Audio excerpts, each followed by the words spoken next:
You're here on the Sportstalkline Network where we talk sports 24/7, 365. This is the NFC East Weekly. Before we get into this, guys, let's talk about it. The Cowboys lost to the Eagles 9-23. The Bucs beat the Giants 25-23. And I tell you what, Giants are the best team in the NFC East right now. Washington was on a bye, so they didn't embarrass themselves for the first time in several weeks. This is where we are right now. We're going to talk about the Philadelphia Eagles, and we're going to talk about Carson Wentz. Yep. Is he the answer for the Philadelphia Eagles? Tom, you had your hand up. I see it right there. Your hand's up. Your hand's up. Doing the thinking man. He's the answer. You know, he's the answer right now. He's the answer for the Eagles. I'm not saying it's the right answer. But I think when you look at Carson Wentz, he has, I believe, more turnovers than Daniel Jones, which I did not think was humanly possible. And 16. It's just, he doesn't really scare me. Even, you know, he's won against the lapidated teams. He beat, I'll give him credit for the comeback win against the Giants at home. He defeated the Dallas Cowboys, who had their third string quarterback in, and they beat the depleted San Francisco 49ers team. I never thought I'd like a QB in the NFC East more than Eli Manning, but my goodness, I do. Yes. Yeah, you give themselves 4 turnovers against the worst defense in the NFL. I mean, this is a historically bad defense on top of that, and you give them 4 turnovers, and it just shows you how bad Dallas is on offense at the moment. They are offensive. They can't score any points, and they made that one a squeaker. Now let's move on to the team that's number 2 in the NFC East, and that is the team with no name. The team with no name shall remain nameless on this show and should go unspoken for this week. They were on a bye for this entire season, so let's move on. Well, I got to throw this. How do you guys rate Ron Rivera's coaching job? Because Washington is a screwed up franchise. They paid him money. Washington isn't afraid to pay money. He already pretty much said, know what, we're getting rid of Dwayne Haskins. How do you rate Ron Rivera as the coach for Washington? I think that's a question that shouldn't be answered. It's like, how do you rate Jason Garrett's coaching job? It doesn't matter. He had Jerry Jones as a GM/manager. You can't coach in that. Everybody right now is thinking Jason Garrett's a pretty damn good coach, I'll tell you right now. Especially if you're a New York Giants fan, looking at what he did with that offense. And I think it's the same thing with the Washington team here. Ron Rivera, how do you rate his job? Not by the record, damn sure not by the record. This is a screwed up team that he took over. And from what I could, outside looking in, the decisions he's made, the methodology that he's walking forward, well done, well done. Yeah, I think there's only one way to grade this, and that's incomplete, because it's been not even a half a season for the Washington football team, which is they are going to go nameless next year, and they should have gone nameless for about 60 years now, but I'm going to diverge from that. Really, as Van was saying, they're a screwed up franchise, so what can you expect? I mean, you could get Bill Belichick in there, and you're probably going to get average results time in and time out. You wouldn't get Bill in there, but I think it's a great question, Tom. I really do, and it has to be gauged at a certain point. But right now, I would say arrow pointing up. What about you, Tom? I mean, with Washington, when you're the last place team for how many years, it can only go up. But it looks like, hey, they're making ground over some teams. They still have some quarterback issues, but they at least have a defense you can get excited about. They're in second place. All Yeah. right, they're in second place. Now let's talk about the Dallas Cowboys are in third place with a 2-6 record. And the team is talking about like they just won the Super Bowl. After they lost to Philly, they're talking about how the offense played better, how the defense played better, how the special teams played better. And what's sad is they're right. Yeah, they are absolutely right. This is the first game this season the defense actually came with a game plan and ready to play. Conversely, though, they couldn't get over their own 2 feet with poor quarterback play. So, I mean, and I don't know why people are upset that how people thought a first-round rookie, a 7th-round rookie who they thought had no business playing this season, looked like he had no business playing this season. So there's that. But at the same time, this offense hasn't scored a touchdown in 2 games. So that's deeper than just the quarterback. I mean, it's above Ben DiNucci. It involves Andy Dalton. The team has fallen apart since Dak Prescott's injury. Well, here's the thing. The team was falling apart with Dak Prescott healthy. So you can't just point to the Dak Prescott injury and say, okay, well, no, that's our problem. Granted, they've gone totally down and they've totally underperformed with Andy Dalton at QB and with DiNucci at QB. But they were pretty much a laughingstock even with Dak Prescott, who was having a great year. The running game, what happened to Ezekiel Elliott? I need to look on a milk carton. I might find him there because he's disappeared. Yeah. He got his money, didn't he, Nate? Yeah, he got his money, and he also let the fly win too many times because he looks like he's transforming into a bull. No player is dependent upon the offensive line like a running back. A quarterback, depending upon the quarterback, can still do some things. I go back to Fran Tarkenton. He learned to scramble with the no-look, was it the lookout blockers? Where they would turn around and yell, look out! And so he would start scrambling. Tom. Well, one of the regressions I noticed in Ezekiel Elliott this year has been in the screen game. Because usually Ezekiel Elliott would be a decent, I'm not saying he's great, he can run 30-yard out routes, but he can catch the screen pass, be a little bit of a threat, someone you'd have to account for on passing plays. This year, I don't know what the hell it is. The timing was off, but Ezekiel Elliott was just not a threat. He was a non-factor in the passing game. The screen game depends upon downfield blocking. And the Dallas Cowboys, one of the reasons that Elliott's screen game was so wild is the Dallas Cowboys had a ton of guys who could get to the second level and block on the move. That was their game plan. That was what they could do. And so the screen game was awesome for them. They've only got one of those guys left playing right now. One. That's it. And actually, no, they don't even have him. Shit. He'll make it back this week. It's horrible. So no, none of that is on Zeke. The only thing that's on Zeke is holding onto the ball. And catching the ball too. All right, catching the ball, holding onto the ball, that's on Zeke. But the other stuff, that's what my point was, is that without an offensive line, it doesn't work. Now, a quarterback, a Fran Tarkenton, can take an offensive line that doesn't work and he can make it work. A Dak Prescott can do that. If you look at the QB ratings right now, going into this week, right now, the 10th rated quarterback, according to yardage, Dak Prescott. 21st, Daniel Jones. 28th, Carson Wentz. 32nd, Haskins. He's not even starting anymore. Okay, of course, neither is Dak. And any other NFC East QB is rated 3,432nd. So that is the ratings, the current ratings right now. And that tells you all you need to know about that. Yes, a QB can make a difference. Tony Romo made a career out of making a difference because he could take a bad offensive line and make the offense look good. And unfortunately, once you get to the playoffs, Tom, what happens when your offensive line sucks? You sucked too. So, anytime the Cowboys did make it to the playoffs, they got killed because their offensive line sucked. Now, Dak Prescott has the same skill set. Would you not agree, Nate?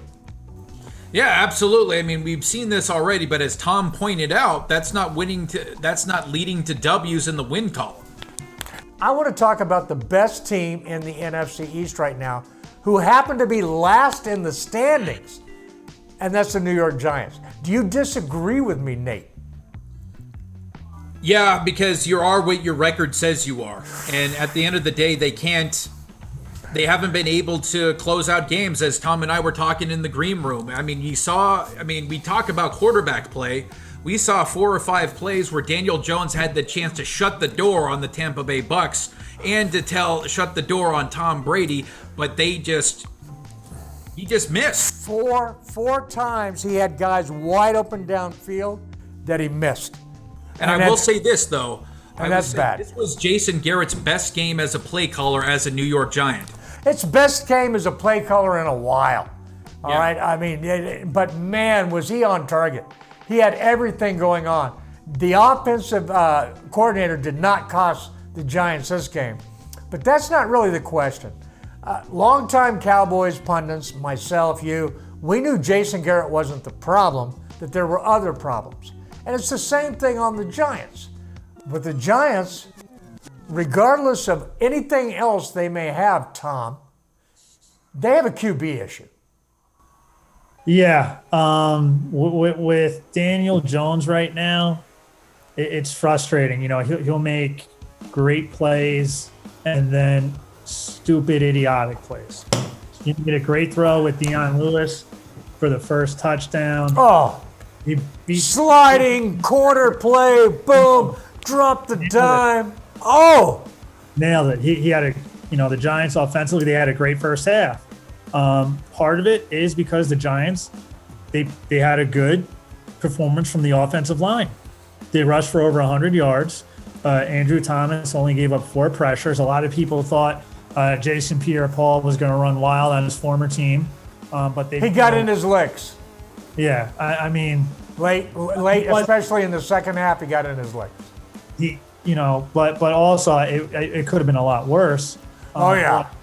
But with, they're also down Will Hernandez, so you wonder if, getting Lemieux out there at left guard next to Andrew Thomas, all of a sudden they were effective offensively. I think, one of the steps they made is, they were consistently able to move the ball. For example, when I think the Buccaneers got the ball down the ball within the 5-yard line, you're thinking, oh man, this is going to be ugly. But I really think another good throw Daniel Jones made was off that I formation. They hit Eli Panny out for a flare. He picked up a first down. They're able to at least flip field position. They're able to keep the defense on the sideline. When you look at that game against Tampa Bay, there was only a 20-second difference in time of possession between the Tampa Bay Buccaneers and New York Giants. It was pretty much almost even across the board. Almost even, except for turnovers. And I think that's something where Daniel Jones, I don't see a replacement. A lot of people are saying, let's bring in a replacement. All right, let me ask you this.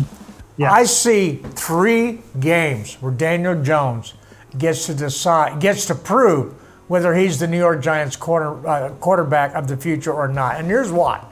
Is because, everybody wants to, or not everybody, but I pointed out with the Dallas Cowboys, how their defense, it's just harsh, man, to try and put in a complicated defense in a COVID year when you're not allowed to practice X, Y, Z, all these things. And that's legit.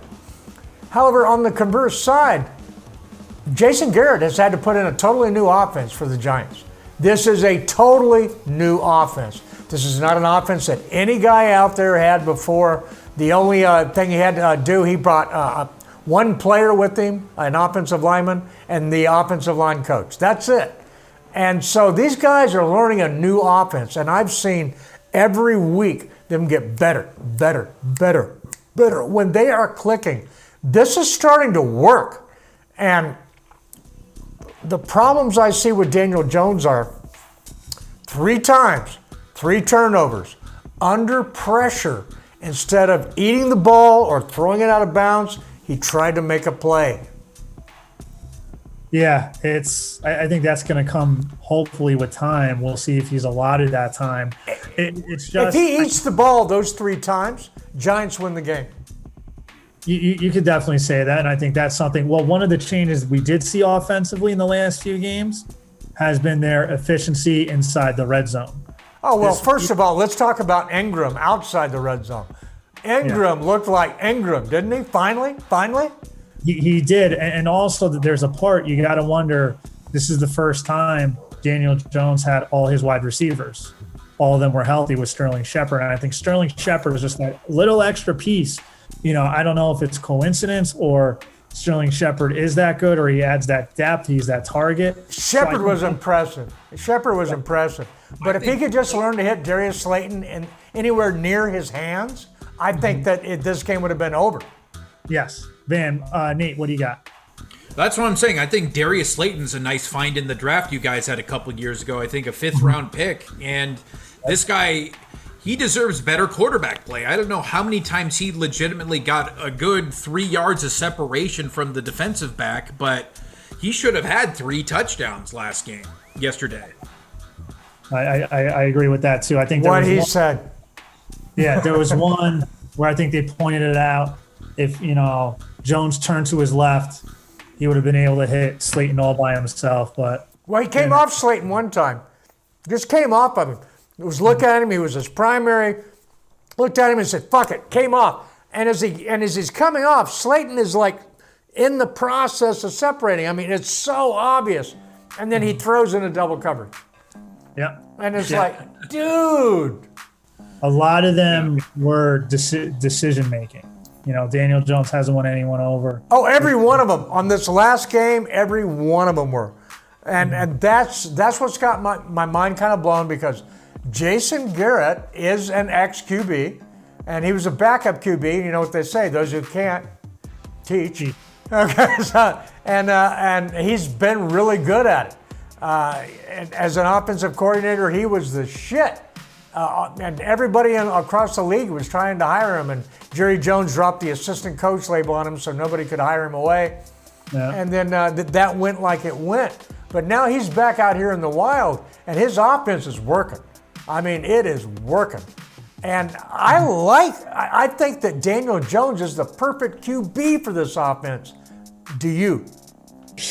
I feel like Daniel Jones is the quarterback. For him to be successful, there can be no weakness. There can't be a weakness with wide receivers. There can't be a weakness at offensive line. He's not the quarterback who elevates the offense. I don't know. I saw that throw for the touchdown early, man. That was a dime, dude. Did you see the other picks though?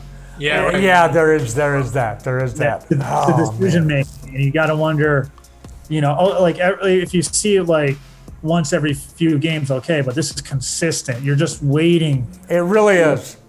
And he needs to adjust to that. And this year he's regressed with turnovers. All right, well now let's take the same situation. QB play is an issue across the NFC East.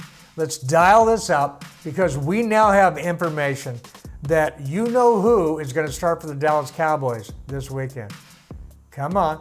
They called him up off the practice squad, Nate. Yeah. They got, the redhead, not Randy Dalton. The redheaded stranger. Everybody's quiet. Am I the only guy? Yeah, I forget his name. The guy they had a couple years ago. The redheaded stranger. Okay, I'm looking it up. Anyhow, he's going to be starting for the QBs because DiNucci's not ready, is he? No, not even close to being ready. And, I don't know why they didn't make a quarterback switch during the game. I mean, it was really costing them. And you could see that they were trying to take the ball out of Ben Cooper Rush as much as possible. Cooper Rush, there we go. And I didn't remember it. I Googled that shit. Rush! No.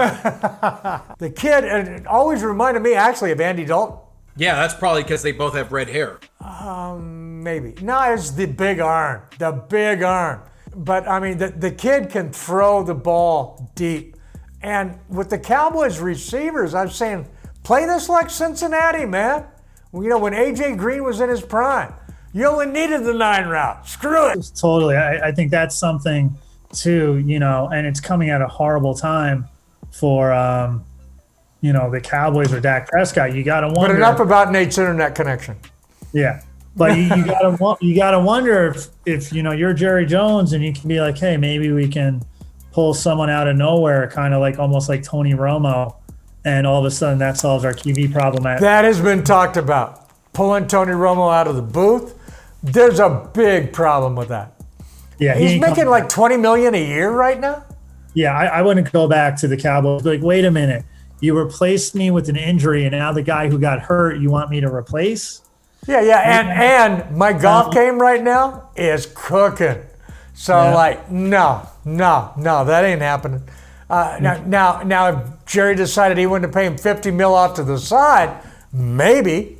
But no, man, the dude's got a great thing going on. All right, the NFC East is what it is. This is the look back of the week that was. It was a pretty pitiful week for the NFC East. The Eagles won, but they didn't. The Cowboys lost, and boy, did they. The Giants lost, but not really. And the Washington, they had a bye week, and that's the best thing you can say about the NFC East. Yep, pretty much. It's not looking good for anyone. All right, well, at this time, let's all take a moment and say goodbye to Nate. Goodbye, Nate. You can find him on Twitter at No Remorse Sports. You can find Mr. Tom McAllister at defins_com. That's defins_com. And he's a great Twitter follower. Please do. You can follow me at Mr. Magoo. Oh, no, actually, I'm at Stephen Vanover. And, of course, Sportstalkline has Sportstalkline. And until next time, listen like you play with intensity.